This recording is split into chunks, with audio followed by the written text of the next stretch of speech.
Miles de ciudades existían sobre la tierra, pero Dios escogió una, Jerusalén. Allí reinó David. Allí Salomón levantó el templo. Allí los profetas anunciaron la llegada del Mesías. Siglos después, Jesús caminó por sus calles. En Jerusalén enseñó, sanó, lloró. Celebró la última cena con sus discípulos. Y fue allí donde entregó su vida por la humanidad. Pero la historia no terminó en una cruz.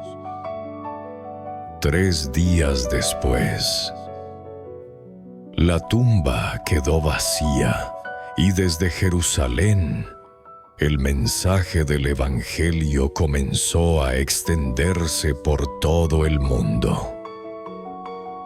Jerusalén no fue una ciudad elegida por casualidad. Fue el escenario donde Dios decidió cambiar la historia para siempre. Cuando Dios escoge un lugar, lo convierte en parte de su propósito eterno.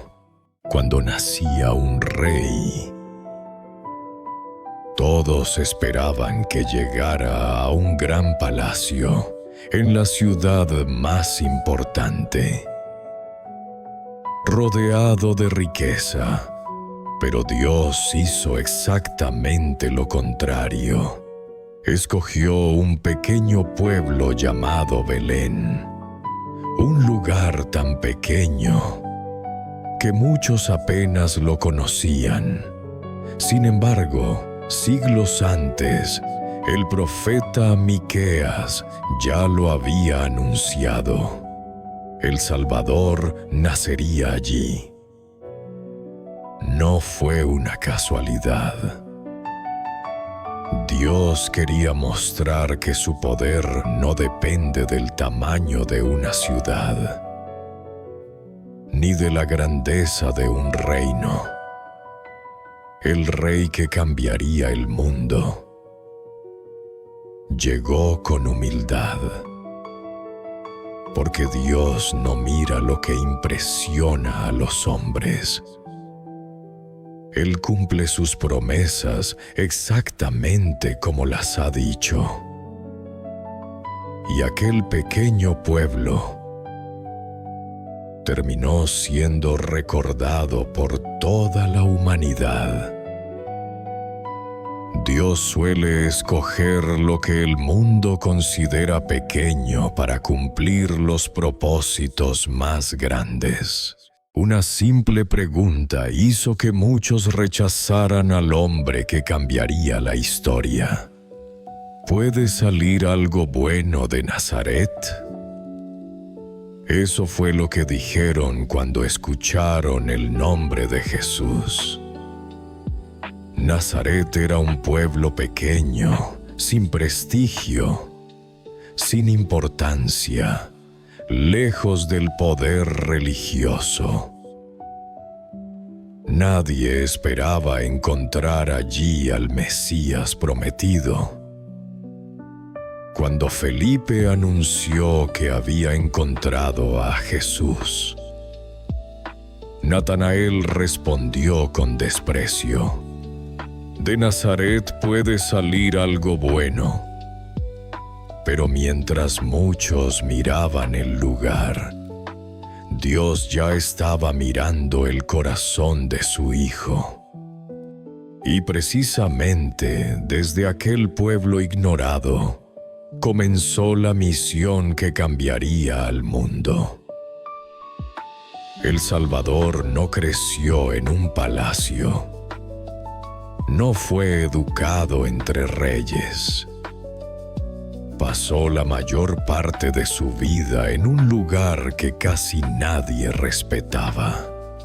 Y desde allí, Dios transformó la historia de la humanidad para siempre. Quizá otros subestimen de dónde vienes, pero Dios nunca ha necesitado lugares famosos para cumplir sus planes. Dios puede convertir el lugar que el mundo desprecia en el punto de partida de un propósito eterno. Hay un país que aparece en la Biblia una y otra vez. No es Israel, es Egipto. ¿Por qué? Todo comenzó con Abraham. Después llegó José. Más tarde, Jacob y toda su familia descendieron allí. Fue en Egipto donde Israel se convirtió en un gran pueblo. También fue allí donde conocieron la esclavitud. Moisés desafió al faraón. El mar Rojo se abrió. Y siglos después, hasta el niño Jesús fue llevado a Egipto para escapar de la muerte. Parece una coincidencia, pero no lo es. Egipto aparece una y otra vez porque representa dos cosas completamente opuestas. El lugar donde Dios preserva la vida y también el lugar del que Dios llama a su pueblo para salir. Por eso su nombre atraviesa toda la historia bíblica. A veces Dios te lleva a lugares que parecen el final, cuando en realidad solo son parte de su plan. El mismo lugar donde comienza tu prueba puede ser el lugar donde Dios prepara tu libertad. Mucho antes de convertirse en una de las ciudades más famosas de la Biblia, Damasco ya escondía un secreto que cambiaría reinos, profetas y hasta la historia del cristianismo. Damasco fue la poderosa capital de Aram. Desde allí salieron ejércitos para atacar a Israel. Allí gobernaron reyes que desafiaron al pueblo de Dios. Pero también fue la ciudad donde Naamán encontró sanidad, donde Eliseo anunció el futuro de un reino, y siglos después, sus calles recibirían a un hombre llamado Saulo. Una ciudad, historias completamente diferentes, pero un mismo escenario. Damasco fue testigo de guerras, milagros, profecías y una de las transformaciones más importantes de toda la Biblia. Pocas ciudades pueden decir lo mismo. Los lugares cambian con el tiempo, pero cuando Dios decide actuar, hasta una ciudad puede convertirse en parte de su historia. No son los lugares los que hacen grande una historia. Es la presencia de Dios en ellos. Había un lugar al que Jesús regresaba una y otra vez. No era Jerusalén, no era Belén, era un lago. ¿Por qué? A orillas del mar de Galilea llamó a sus primeros discípulos. Allí enseñó desde una barca mientras miles lo escuchaban. Sobre esas aguas calmó una tormenta con solo hablar. Fue allí donde Pedro caminó sobre el agua. Y también comenzó a hundirse. Después de resucitar, Jesús volvió una vez más a ese mismo lugar. Y junto a una fogata, restauró al discípulo que lo había negado. No fue una coincidencia. Cada regreso tenía un propósito. El mar de Galilea fue mucho más que un paisaje. Fue el escenario donde Jesús formó a quienes cambiarían el mundo. Dios también tiene lugares donde transforma nuestra vida. A veces volvemos al mismo sitio, porque allí todavía tiene algo que enseñarnos. Los lugares cambian, pero cuando Jesús está presente, un lugar común puede cambiar una vida para siempre. No era el río más grande, ni el más profundo. Sin embargo, reyes, profetas, ejércitos y hasta Jesús llegaron a sus aguas. ¿Qué tenía este río para que Dios lo escogiera una y otra vez?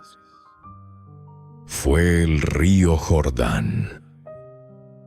Cuando Israel estaba frente a la tierra prometida, Dios abrió sus aguas para que todo un pueblo pudiera cruzarlo.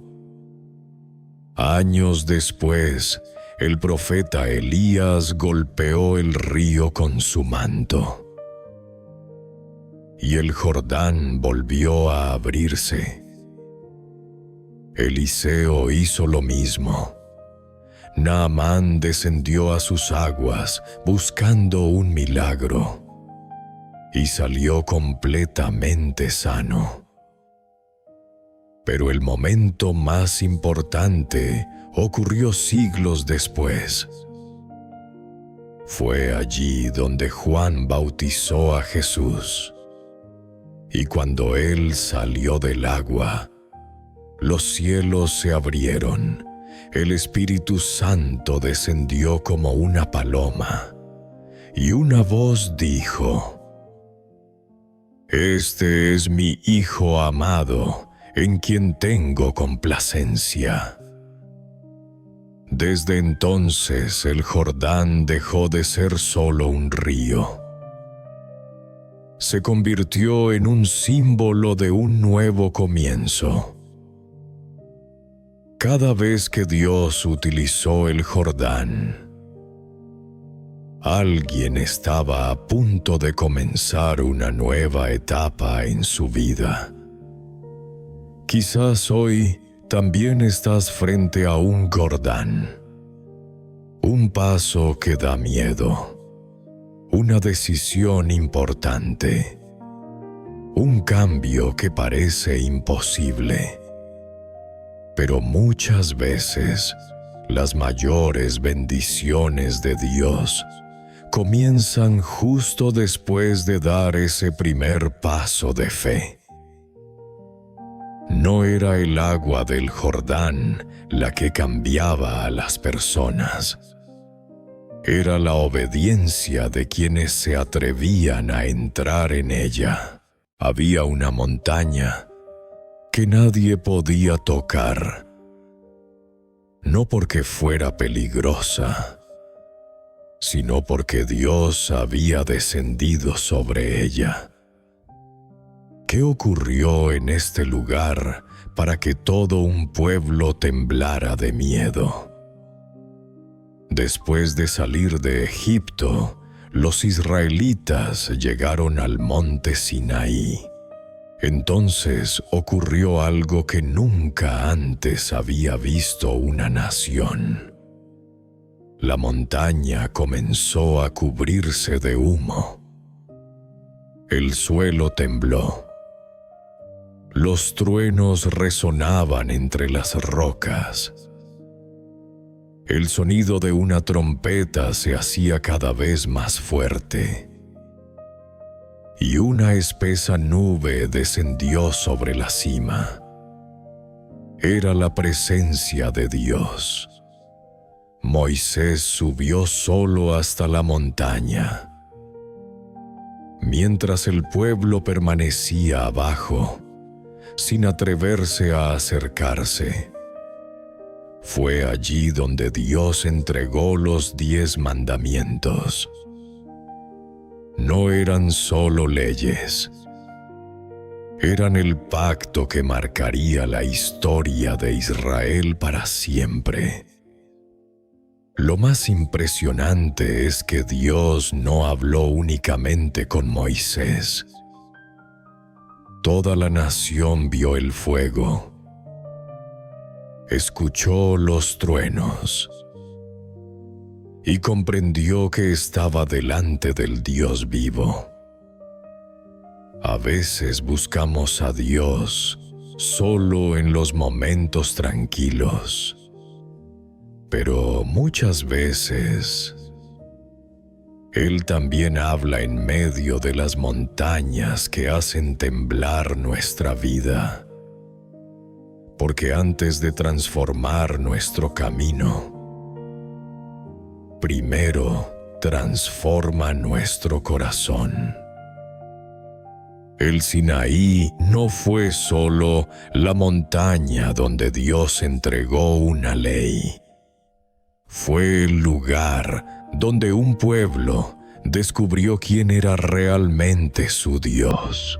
Dios pudo derribar las murallas de Jericó en un solo instante. Entonces, ¿por qué hizo caminar a todo un pueblo durante 7 días? La respuesta cambia por completo esta historia. Jericó era una de las ciudades más fortificadas de su tiempo. Israel no tenía máquinas de guerra, no tenía escaleras, no tenía arietes, pero Dios tampoco les pidió atacar. Les pidió algo que parecía no tener sentido: caminar alrededor de la ciudad una vez al día, durante 6 días, en completo silencio, y el 7º día, dar 7 vueltas más. Solo entonces sonaron las trompetas. El pueblo gritó y las murallas cayeron. No fue la fuerza del ejército, fue la obediencia del pueblo. Dios no estaba enseñándole a Israel cómo conquistar una ciudad. Estaba enseñándole que las victorias más grandes no comienzan con la fuerza, comienzan con la confianza. Muchas veces Dios nos pide seguir caminando, aunque todavía no veamos ningún cambio, porque la obediencia de hoy puede ser el milagro que mañana derribe nuestras propias murallas. Las murallas de Jericó no cayeron cuando Israel gritó. Cayeron después de 7 días aprendiendo a confiar en Dios. La Biblia dice que Jesús sudó sangre. No es una metáfora. Ocurrió de verdad, pero ¿qué estaba pasando para que sucediera algo tan extraordinario? La noche antes de ser crucificado, Jesús fue al huerto de Getsemaní para orar. sabía exactamente lo que estaba por venir. No solo los clavos, no solo la cruz. También cargaría sobre sí el pecado de toda la humanidad. La presión fue tan intensa que su cuerpo reaccionó de una manera extremadamente rara. La Biblia dice que su sudor cayó como grandes gotas de sangre sobre la tierra. Además, ocurrió algo aún más profundo. Allí, Jesús decidió obedecer completamente la voluntad del Padre. La batalla más difícil de Jesús no comenzó en la cruz. Comenzó cuando dijo: «No se haga mi voluntad, sino la tuya». La victoria sobre el pecado empezó mucho antes del Calvario. Todos enfrentamos momentos en los que obedecer a Dios parece costar demasiado. Pero Getsemaní nos recuerda que las decisiones más difíciles muchas veces preparan los milagros más grandes. Antes de cargar la cruz, Jesús cargó el peso de decidir obedecer hasta el final. No era el más alto, ni el más famoso. Entonces, ¿qué tenía este monte para que fuera tan importante? Era el Monte de los Olivos. Desde allí, Jesús contempló Jerusalén y lloró por la ciudad. Muy cerca de ese lugar, enseñó a sus discípulos sobre el futuro. En sus laderas estaba el huerto de Getsemaní, donde hizo una de las oraciones más importantes de la historia. Y después de resucitar, también fue allí donde dio sus últimas instrucciones antes de ascender al cielo. No era simplemente un monte. Era el escenario de algunos de los momentos más decisivos del ministerio de Jesús. Cada vez que Jesús subía al Monte de los Olivos, se acercaba un momento que cambiaría la historia. No era el lugar el que tenía poder. Era la presencia de aquel que caminaba por él.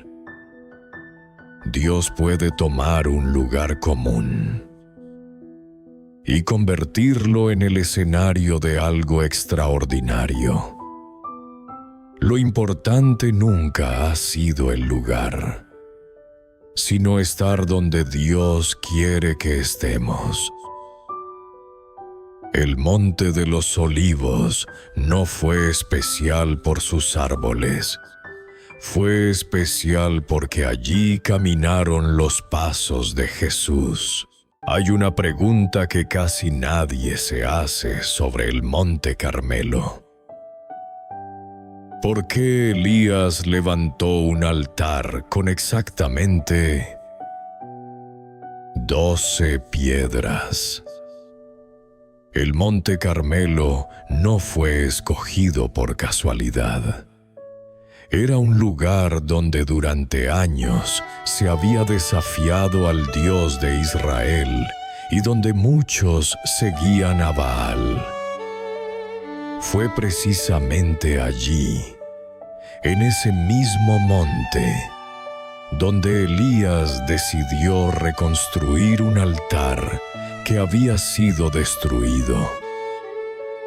Pero antes de pedir que descendiera fuego del cielo, hizo algo que pocos recuerdan. Tomó 12 piedras, una por cada tribu de Israel. Aunque el reino estaba dividido, Sobre aquel monte, Dios quería recordar que su pueblo seguía siendo uno. Solo después de restaurar el altar, el Monte Carmelo fue testigo de uno de los milagros más impactantes de toda la Biblia. El Monte Carmelo no quedó marcado por el fuego, quedó marcado porque allí comenzó la restauración de un pueblo que había olvidado a Dios. A veces Dios no empieza enviando el milagro, empieza restaurando lo que hemos derribado, porque antes del fuego siempre viene la restauración. El Monte Carmelo fue el lugar donde 12 piedras recordaron que Dios nunca había dejado de llamar a su pueblo. Cuando Jesús comenzó su ministerio, no escogió Jerusalén ni Nazaret. Escogió una pequeña ciudad junto al mar de Galilea. ¿Por qué empezó todo allí? Aquella ciudad se llamaba Cafarnaúm. A simple vista parecía un pueblo de pescadores, pero estaba ubicada en un punto estratégico por donde pasaban comerciantes, viajeros y personas de muchas regiones. Desde allí, Jesús llamó a varios de sus primeros discípulos. En sus calles enseñó, sanó enfermos, expulsó demonios y realizó más milagros registrados que en cualquier otra ciudad durante su ministerio. Cafarnaúm no fue una elección al azar. Fue el lugar desde donde el mensaje comenzó a extenderse. Curiosamente, la ciudad que vio tantos milagros también fue una de las que rechazó a Jesús. Y él mismo anunció que sería juzgada por no haber creído, a pesar de haber presenciado tantas maravillas. Dios no siempre escoge los lugares más famosos. Escoge aquellos desde donde su propósito puede alcanzar a más personas. Porque para Dios, el impacto siempre vale más que la apariencia.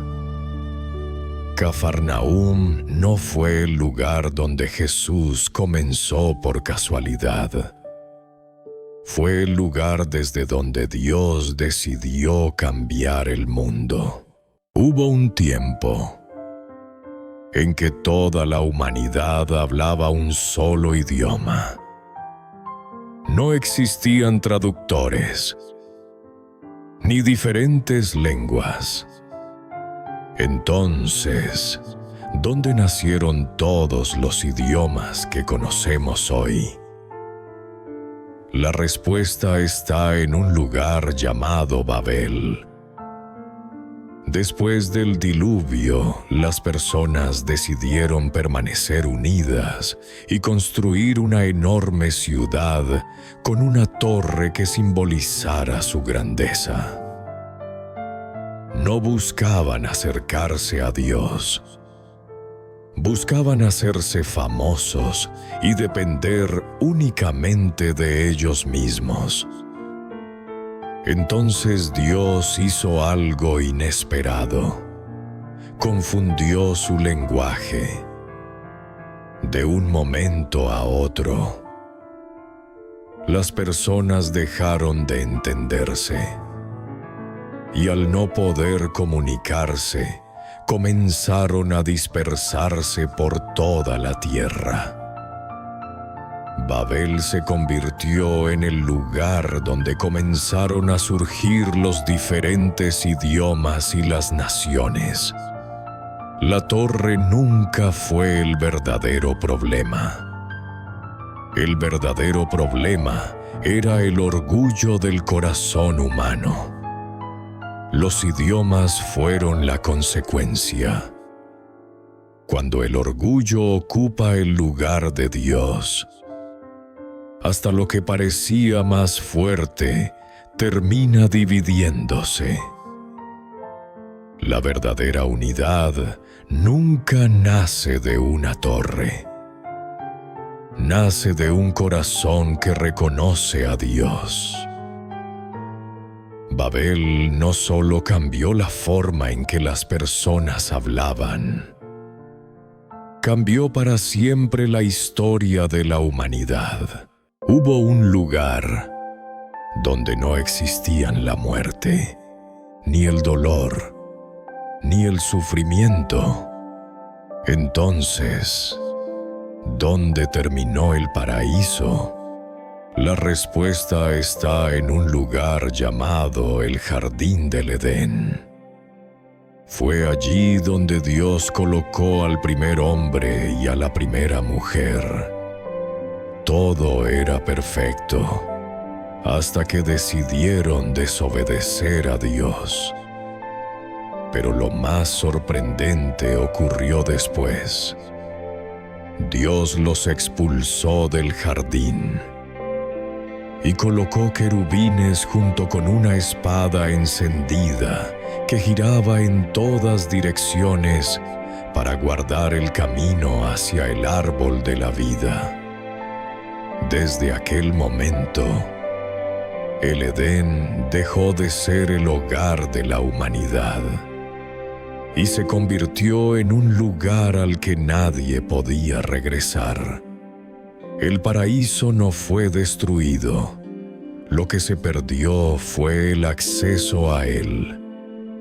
El Edén quedó como un recordatorio de que el pecado había separado al ser humano de la presencia de Dios. Muchas veces buscamos un lugar perfecto para ser felices. Pero la Biblia nos recuerda que el verdadero paraíso nunca fue solo un jardín. Era vivir cerca de Dios. Porque cuando nos alejamos de Él, ningún lugar puede llenar ese vacío.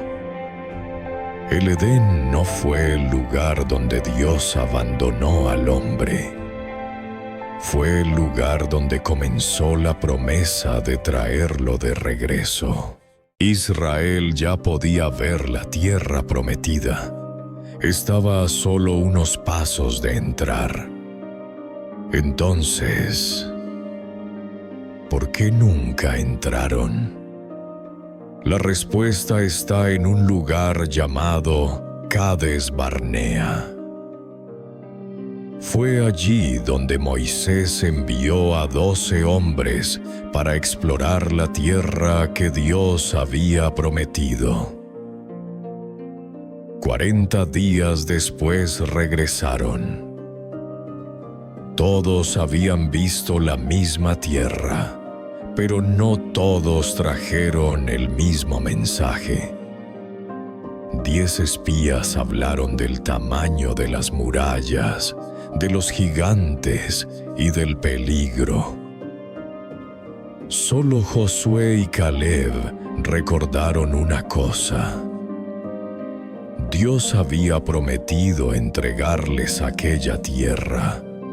El pueblo decidió creer al miedo en lugar de creer a Dios. Y aquella noche comenzó el mayor fracaso de toda una generación. En Cades Barnea no perdieron una batalla. Ni siquiera pelearon. Perdieron algo mucho más grande. Perdieron la oportunidad de entrar en la promesa que Dios había preparado para ellos. Por esa decisión, aquella generación vagó durante 40 años por el desierto, hasta que todos murieron, excepto Josué y Caleb. Muchas veces Dios abre una puerta delante de nosotros, pero el miedo puede hacernos retroceder justo cuando estamos más cerca de verla cumplirse. La fe no consiste en ignorar los gigantes. Consiste en confiar en que Dios es más grande que ellos. Cades Barnea nos recuerda que muchas veces no es el camino el que nos detiene, es el miedo a dar el siguiente paso.